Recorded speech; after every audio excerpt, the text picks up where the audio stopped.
Okay, what I'm going to do, I'm Pete Astor. I'm going to interview myself using this book. I'm just going to get random questions from the book, all interviews with songwriters from the 1980s. So I'm just going to get random questions. I'm going to ask myself relevant random questions. Hopefully this will work. Okay. Bruce Springsteen. You once said a story's only good if it's in some way your own story. To what degree are your songs your story? Good question. Totally random. For me, it's really interesting with songs because they aren't the truth, but they always come from the truth. And what I mean by that is all the best songs always come from what really happened, and they all tell a story, and they all tell a story which is true, but it's not the truth. What I mean, so don't let the truth get in the way of a good story when you're writing a good song. But you know, the good stuff is stuff that comes from, that has to be written, that really matters. So it's kind of my story, and it's kind of not my story. Okay, next. That's a random question.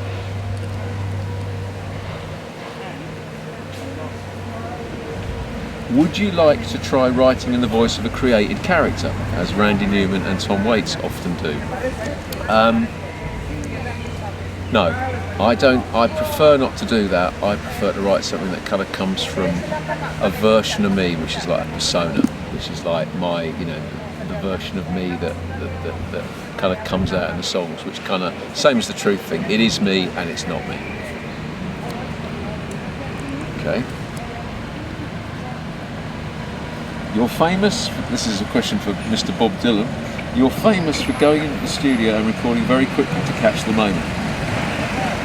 But a couple of your recent albums were more laboured over. Some of my, well that's exactly, me and Bob, I've done stuff very quickly, I've done stuff laboured over. Generally, obviously the best records are a combination of both, that capture the moment but that also have been thought about enough to kind of work.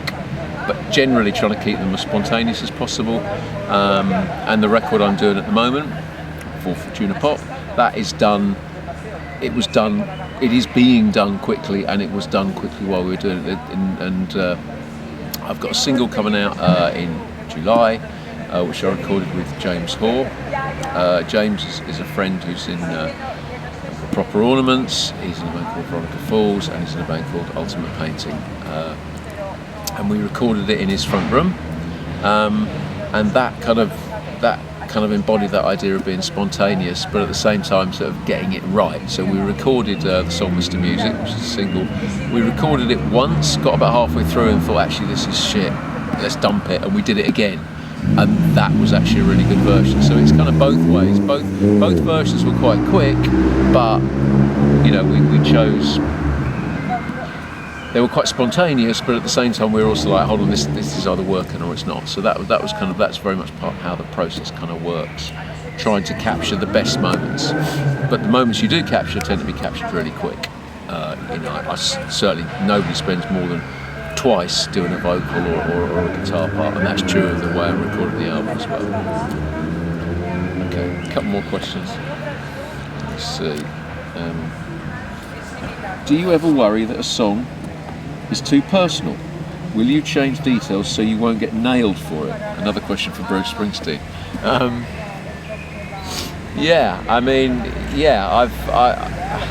Sometimes there's a kind of an agreement, I suppose, in relationships that you don't ask too much about songs. I don't know, getting nailed for it. The worst incident of being nailed for a song I've ever had was when I was doing a cover version of a song, and I'd pinned the lyrics up on the door. And my girlfriend at the time went absolutely mental with me, and it finally emerged, like, what is wrong with you, what are you up to, what have you been doing?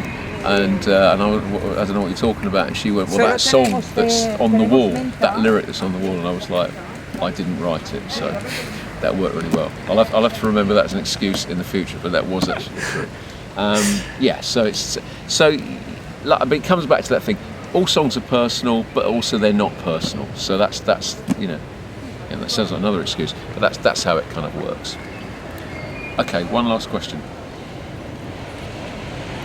Does the producer make a big difference? That's a question for Bob again. It's a lot of Bob Dylan questions. Does the producer make a difference? Definitely, yeah. But I think the question is what defines a producer. I mean, the way that I make records isn't like, you know, the producer coming in, but the way that you see a record, the vision you have for it, which is what a producer has, is incredibly important. And when me and James were making Mr. Music, there was definitely a vision that we had for how we wanted it to sound. Although being us, we never ever spoke about it, because that's kind of how people like us probably work. Nobody ever says, what's our vision for this record? We just get on and make it. But somewhere in our brains, we're still thinking about how we want it to sound. So yeah, there is a kind of the producer, which is the person that has the kind of image of how it should be. It is really important. Yeah, that's it. My favourite colour is orange.